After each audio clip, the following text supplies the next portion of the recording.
नमस्कार, मैं हूँ शालिनी और आप देख रहे हैं बीबीएन भव्य भारत न्यूज। चलिए शुरू करते हैं आज की मुख्य खबरें। इजराइल ईरान युद्ध से भारत की भी बढ़ेगी चिंता, ये है इसके पीछे की ठोस वजह है। इजराइल ने गुरुवार देर रात को ईरान पर हमला करके खाड़ी क्षेत्र में चल रहे तनाव को काफी गहरा कर दिया है। साथ ही इससे भारत कूटनीति के लिए भी कई स्तरों पर चिंताएं पैदा कर दी है। भारतीय विदेश मंत्रालय ने इजराइल और ईरान की स्थिति पर न सिर्फ गंभीर चिंता जताई है, बल्कि दोनों पक्षों के बीच कूटनीति व वार्ता पर जोर देने की अपील की है। भारत की इस चिंता की वजह कई है। सबसे बड़ी वजह तो यही है कि भारत के इन दोनों देशों के साथ अच्छे संबंध हैं, जिसकी वजह से भारत किसी एक देश के साथ खड़े होने की स्थिति में नहीं है। इजराइल जहां भारत का सबसे प्रमुख रक्षा साझेदार देशों में शामिल है, वहीं ईरान के साथ भारत के ऐतिहासिक संबंध हैं। ईरान ने कई मौकों पर इस्लामिक देशों के संगठन OIC के मंच पर भारत की मदद की है। अमेरिका के लगातार दबाव के बावजूद भारत ने ईरान के साथ अपने संबंधों को बनाकर रखा है।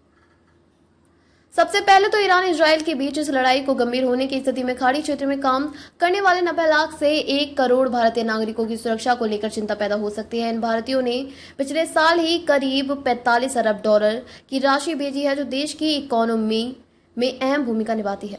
इजराइल में ही पिछले कुछ महीनों में 12,000 भारतीयों को काम करने के लिए भेजा गया है। इजराइल में 18 से 20 हजार भारतीय रहते हैं, इनमें कई छात्र हैं। इसी तरह से ईरान में भी 10,000 से ज्यादा भारतीय रहते हैं। इन सभी को सुरक्षा देने की चिंता भारत की है।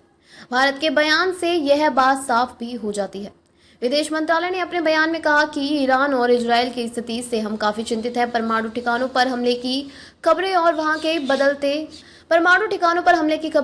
बदलते हालात पर हम बहुत ही सतर्क नजर बनाए हुए हैं। भारत दोनों पक्षों से अपील करता है कि वह हालात और परमाणु ठिकानों पर हमले की खबरें और वहां के बदलते हालात पर हम सतर्क नजर बनाए हुए हैं। भारत दोनों पक्षों से अपील करता है कि वह हालात को और गंभीर बनाने के लिए कोई कदम नहीं उठाए। भारत के दोनों देशों के साथ मित्रवत संबंध है और हम मौजूदा हालात को लेकर किसी भी तरह की मदद देने को तैयार हैं। दोनों देशों में हमारा मिशन नागरिकों के साथ संपर्क में है। हम सभी भारतीय नागरिकों को सुरक्षित रहने और स्थानीय सुरक्षा सलाहों का पालन करने की सलाह देते हैं। खाड़ी के हालात बिगड़ने पर हमेशा से कच्चे तेल की कीमतों को बढ़ा देते हैं। लंबे समय से काफी नरमी के माहौल में रहने वाले कच्चे तेल की कीमत इजराइल ईरान विवाद के बाद शुक्रवार को 9% महंगी होकर $75 प्रति बैरल को पार कर गए। यह हाल के महीनों में किसी एक दिन में क्रूड की कीमतों में सबसे बड़ी वृद्धि है।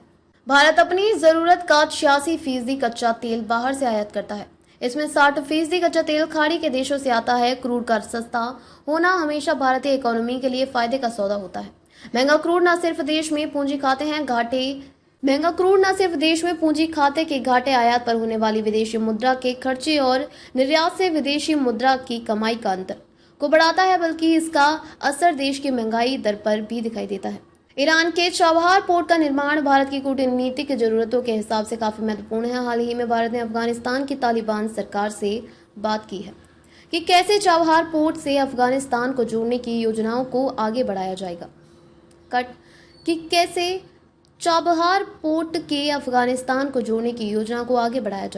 पिछले हफ्ते नई दिल्ली में भारत व मध्य एशियाई वार्ता हुई, जिसमें हिस्सा लेने के लिए मध्य एशिया के 5 प्रमुख देशों तजाकिस्तान, तुर्कमेनिस्तान, उज्बेकिस्तान, ताजिकिस्तान और किर्गिस्तान के विदेश मंत्री आए हुए थे। इस बैठक में चाबहार पोर्ट को मध्य एशियाई देशों से जोड़ने की योजना पर बात हुई।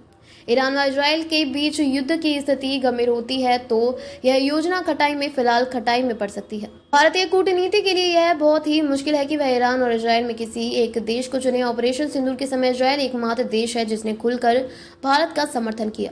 दूसरी तरफ ईरान को भारत खाड़ी क्षेत्र में अपने दीर्घावधि हितों के लिए जरूरी मानता है। अमेरिका के दबाव को दरकिनार कर भारत के विदेश मंत्री एस जयशंकर ने जनवरी 2024 में तेहरान की यात्रा की थी। उसके पहले रक्षा मंत्री राजनाथ सिंह तेहरान गए थे।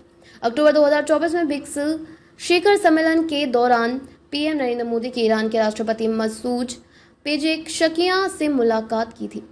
मई 2025 में ईरान के विदेश मंत्री ने इससे नई दिल्ली का दौरा किया था। ईरान व अमेरिका में परमाणु मुद्दे पर वार्ता की शुरुआत के साथ भारत ने ईरान के साथ अपने संबंधों को और तेज करने का मंसूबा बनाया था। तो अभी तक के लिए इतना ही। मैं शालिनी आपसे विदा लेती हूँ। अगली खबर में फिर मुलाकात होगी एक और खास खबर के साथ। तब तक के लिए बने रहिए बीबीएन भव्य भारत न्यूज के साथ। नमस्कार।